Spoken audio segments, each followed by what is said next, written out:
संस्कृति, sports, meditation, अध्यात्म और सेवा से जुड़ी गतिविधियां होंगी। नशा मुक्ति का संदेश नए लोगों तक पहुंचेगा। आने वाले 100 रविवार नशा मुक्त भारत की दिशा में 100 मजबूत कदम हो गए, 100 मजबूत स्टेप्स।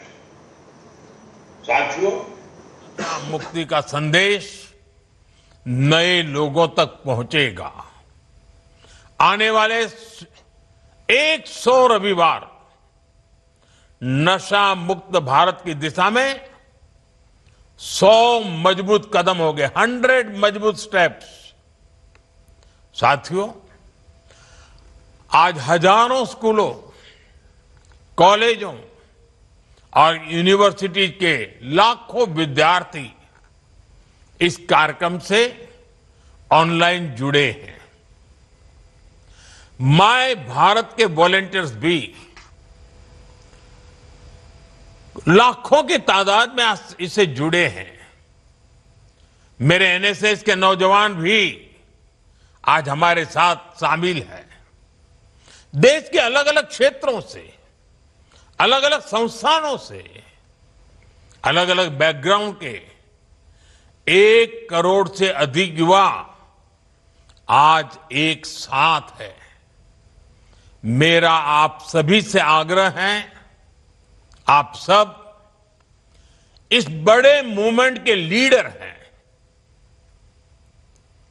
आपने मेरे इस विश्वास को और मजबूत किया है कि भारत का युवा कितना जागरूक है, कितना समझदार है और अपने कर्तव्यों के प्रति कितना गंभीर है। मैं आप सभी को इस अभियान के लिए अनेक अनेक शुभकामनाएं देता हूं। मेरे युवा साथियों, आप भारत की अमृत पीढ़ी हैं। आप अगले 20-25 वर्षों में अपने जीवन को भी दिशा देंगे और आप ही 2047 में देश को विकसित भारत की मंजिल तक लेकर जाएंगे और उसके शिखर पर आप ही बैठे होंगे। उसका सारा रसपान करने का अवसर आप ही को मिलने वाला है। देश को आपकी ऊर्जा, आपकी कल्पना शक्ति और आपकी टैलेंट की जरूरत है।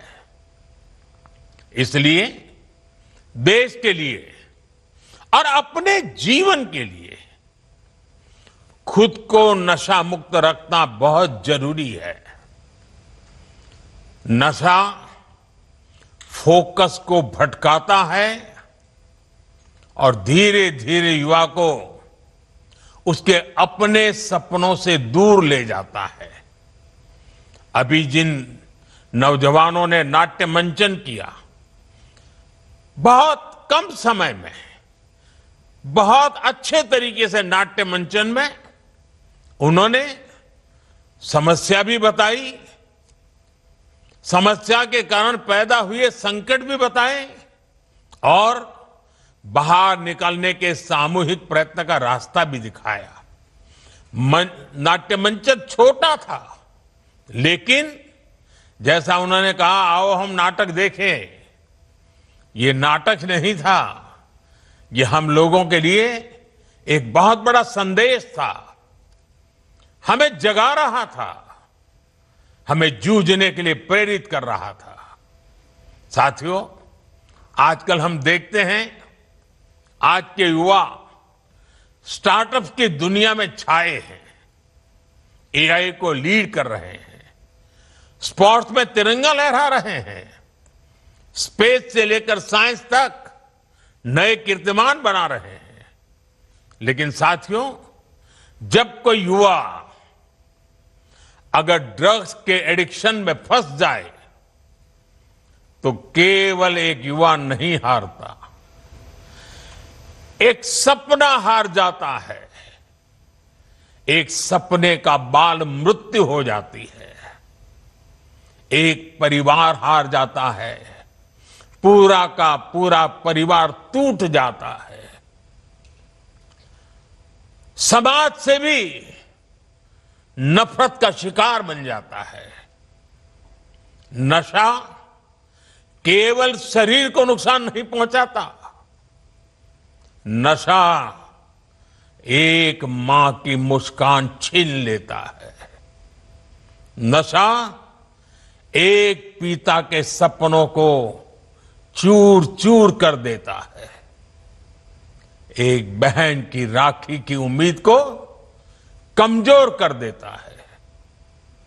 एक छोटे भाई का आदर्श छीन लेता है। घर के बुजुर्ग हर दिन इस दर्द को जीते हैं कि उनका अपना बच्चा धीरे धीरे खुद को खो रहा है, खुद को गला रहा है, तिल तिल गल रहा है, आंखों के सामने उसे बर्बाद होते देख रहे हैं। और जब परिवार में, समाज में ऐसा होता है और कहीं ना कहीं राष्ट्र की शक्ति भी कमजोर पड़ जाती है। और इसलिए दुश्मन देश भी षड्यंत्र करके हमारे देश के युवाओं को इस नशे की लत में खींचने के लिए कोई कोशिश बाकी नहीं रखते हैं। ड्रग्स सप्लाई कर करके कमाई करना और हमारे जैसे देश को तबाह करना, ये भी उनकी आतंकी साजिश का हिस्सा होता है। महानदी जल विवाद को नहीं बीजेपी को टार्गेट करिछि बीजेडी। दिल्ली में छत्तीसगढ़ और ओडिशा मुख्यमंत्री मध्य कौन आलोचना होइछि ताको सार्वजनिक करंतु बोली बीजेडी दाबी करिछि। प्रेसमिट करी मुख्यमंत्री को 10 प्रश्न पचारिछि बीजेडी। राज्यर 16 जिला महानदी उपर भरोसा करती और महानदी ओडिया अस्मितार परिचय, तेणु महानदी को रक्षा करने बीजेपी सरकार केमिति काम करुछन्ति बोली बीजेडी प्रश्न करिछि। बीजेडी को जवाब दे बीजेपी कही बीजेडी प्रश्न पिलालियामी भली जी आज प्रश्न करुँचे से महाशय कहते कौन कौन करुले। छत्तीसगढ़ 100 प्रोजेक्ट कले भी ओडिशा रे क्षति हेब नाही, आज कहीं विचार कर 24 वर्ष भितर नवीन पट्टनायक किंबा तांको सरकार महानदी में गोटे भी प्रकल्प करि नाहंती बोली बीजेपी काउंटर करिछि। आसंता दीपावली सुधा महानदी जल विवाद समाधान हेबाकु जाउछि बोली बीजेपी कहिछि।